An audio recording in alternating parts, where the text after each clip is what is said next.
Jemi drejt për drejt tani në Hag, Rina Mujku po i përcjell nga afër jo vetëm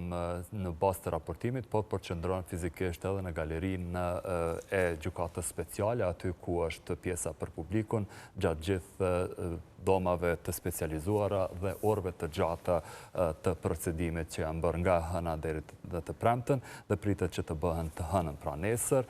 dhe jo të martën nuk do të ketë punë gjykata speciale për shkak se kësaj radhe e respekton në shpalljen e pavarësisë së Republikës së Kosovës, për shkak se kjo gjykata është e cila kuvendi i kësaj republike do thotë kishte themeluar në gusht të vitit 2015. Rina, cila është renditja e çështjeve që do të ndodhë nesër?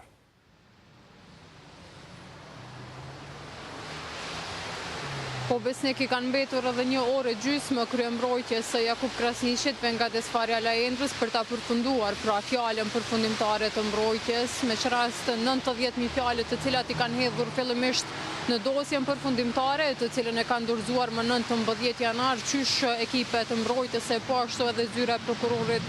të specializuar, tashmë e paraqesin gojarisht jo vetëm ato pikat të cilat i kanë hedhur në letër, mirë po edhe kundërshtimet që kanë ndaj fjalës përfundimtare të prokurorisë specializuar, sepse po e tregoj këtu që mbrojtja e 4 SUÇK-s pra të gjithë avokatët edhe i Hashim Thaqit, edhe i Kadri Veselit, Recep Selimit dhe Jakub Krasniqit e kanë ditur qysh më 19 janar që prokuroria specializuar i ka kërkuar 45 vjet burgim për secilin, pra 180 në total për krime lufte dhe krime kundër njerëzimit, dhe kanë parë e kanë lexuar qysh nga data 19 janar gjithë dosjen përfundimtare 180.000 fjalësh dhe po ashtu fusnotat e shumta në të cilat është bazuar prokuroria specializuar për të argumentuar këtë kërkesë që kanë për dënim dhe për shpalljen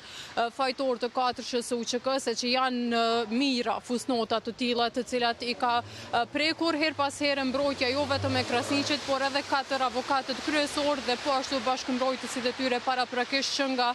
dita e mërkur, me mbrojtësin pra Luka Mishetish, Nina Tavakollin, Pierre Richard Prosper dhe më pas edhe kryembrojtësi i Kadri Veselit Rodney Dixon, si dhe ekipi mbrojtës i Recep Selimit, në cilin ka folur edhe një avokati shqiptare, Fortuna Sheremeti, mirë po e potencoj që Sheremeti nuk do t'jetë avokatja vetëm shqiptare, zërit të cilës do të dëgjohet në fjalët përfundimtare këtu në dhomat e specializuara të Kosovës, dhe është fakt të jetë i rëndësishëm që edhe një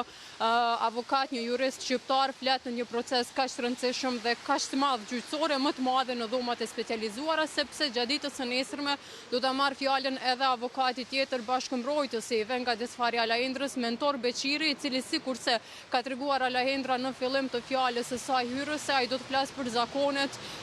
dhe mënyrën se si është krijuar ushtria çlirimtare e Kosovës dhe në përgjithësi për të drejtën zakonore të shqiptarëve për të mbrojtur shtëpitë e tyre dhe tokën e tyre, dhe pse në fakt është krijuar guerilja dhe qëllimi i saj më pas për ta mbrojtur vendin, civilët dhe po ashtu për të luftuar për liri dhe pavarësi, ku Alajendra do ta marrë edhe një herë fjalën sikurse kanë bërë edhe avokatët tjerë kryesor në fund fare për